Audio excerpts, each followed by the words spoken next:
If y'all not new here, y'all know me and the iPad like this. If we like then ain't no switching up, honey. We like that.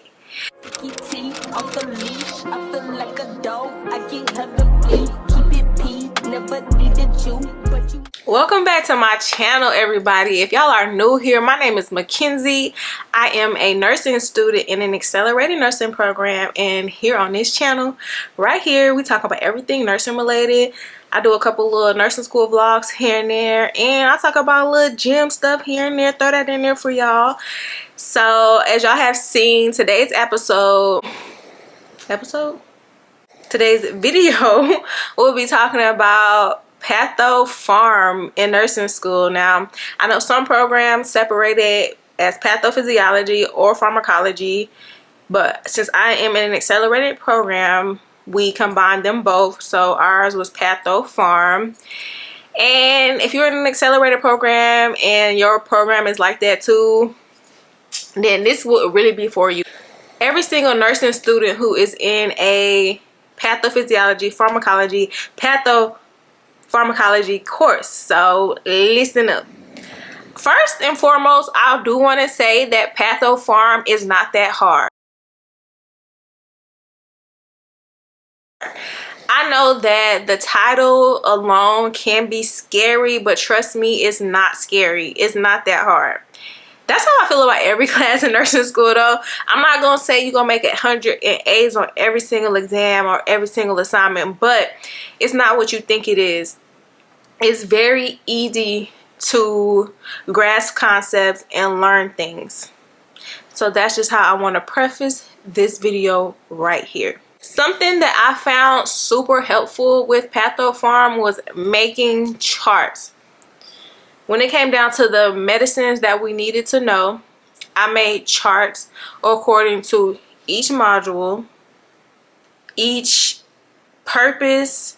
I put in the chart, so I would have, I'm going to put an example, I'm going to screenshot an example of, I'm going to insert an example of what one of my charts will look like. But basically, I would have the drug on one side, what it was used for. I'm trying to think because I haven't took it in like 2 semesters. What it was used for, contraindications and side effects.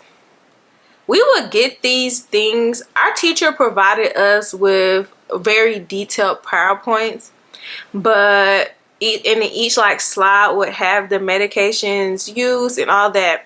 So after I went through the lectures and listened to her talk, I would take everything out of those PowerPoints for those medications, what I feel like was very important, especially after you've taken one test. You know how she's going to test you, so you know what you kind of really need to take from that PowerPoint.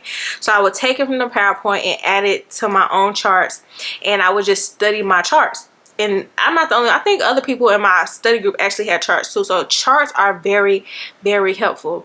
I made my charts about my medicines. I know everybody's professor isn't like that, and I think because I'm in an accelerated program, they do just give us a little bit more because we're already so overwhelmed with material. My teacher would give us charts on the disease process.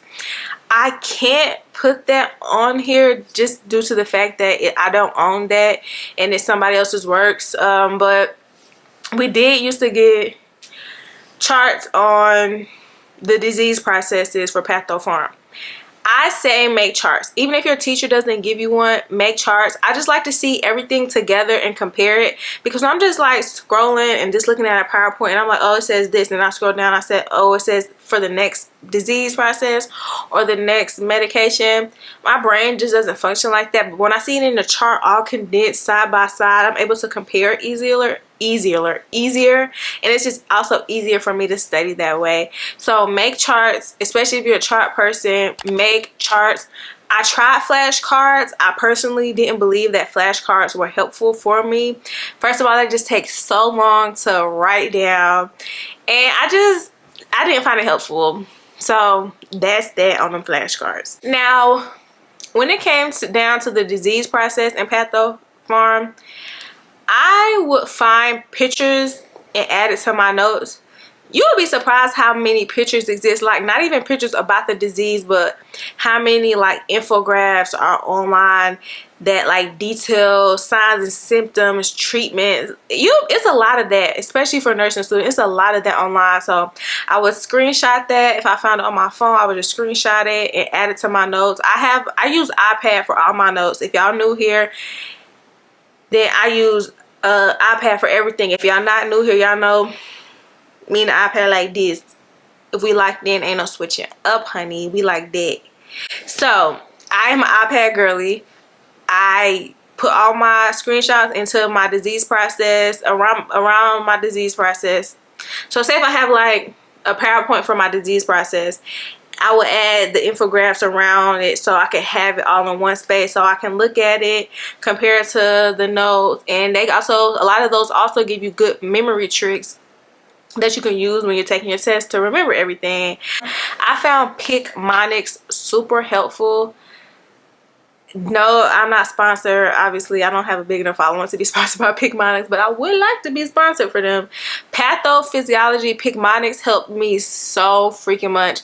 Actually, my nursing school, we use CoursePoint for some of our textbooks, and in CoursePoint we do our assignments, we have practice questions, and we also had Picmonics. They don't have it anymore. I think CoursePoint got rid of it and got something else, but we actually had Picmonics in there. But you can pay for Picmonics, and I think for one semester, I think I paid like $40, maybe $36-$40 for a semester, which is not bad, especially for the amount that it helps you. So I would say get Picmonics. It's super helpful. It gives you like quirky little ways to remember your drugs, your disease processes, and it just really sticks, because there's so many times I was in a Pathopharm exam and I would see a question about a certain drug, and I would think back like, what did that Picmonic say? Oh, I remember seeing that Picmonic, like it was like albuterol, and it would be like a butter roll that had like abs or something like that, and it was like the certain situation where it was in, and it helped me remember it. So I say get Picmonic. Get Picmonic for pathophysiology. And as far as my pictures I would put for my diseases, like my infographics and whatever, I found a lot of those on Google and Pinterest. More so Google, but you'll be surprised what you can find on Pinterest. This one is going to be a big one for Pathopharm, health assessments, your assessment course, med surge, any of your courses in nursing school. Practice questions. Now, like I said, my school uses CoursePoint for our Pathopharm class, and it had a practice question portal with endless amounts of questions on there. And I would use that a lot. And honestly, I don't know if this is for every school, but for my school, sometimes they use those questions that come from that textbook, or questions very similar to it, because you hear this all the time. It's only so many ways that you can ask a question, and they will use some of those for certain tests. And if you actually done the practice questions, then you've seen the question before, you've seen the question like it before, and it's very, very helpful. And if you don't read the textbook, I would say for sure do practice questions, especially if the practice questions are coming from the textbook. Then it kind of gives you a different, alternate way to read, because you'll see questions about information that you didn't read on that could potentially be on the exam, but you did practice questions about it, so you've seen it before. You're like, okay, I remember this practice question. I remember talking about this in the practice question. And I would say when you finish the practice questions and you get your results, read every question over again. I would say read almost done now. I would say read the rationales for every question, especially the questions that you do not understand. Even if you got the question right in the practice questions, but you still don't understand why you got it right because you were just guessing, read that rationale and write them down. I did not do that for Pathopharm, and that was one of my biggest mistakes, not writing down the rationales for questions that I did not find, that I couldn't understand. But in MedSurg, I do that now, and it has been so helpful. Oh my gosh, it's been so helpful. And I study those practice questions when I study for the class. I'll just go over and study it, and it's really helpful. So do those rationales. But that is pretty much what I feel like y'all need to know about Pathopharm. Super short, simple, sweet.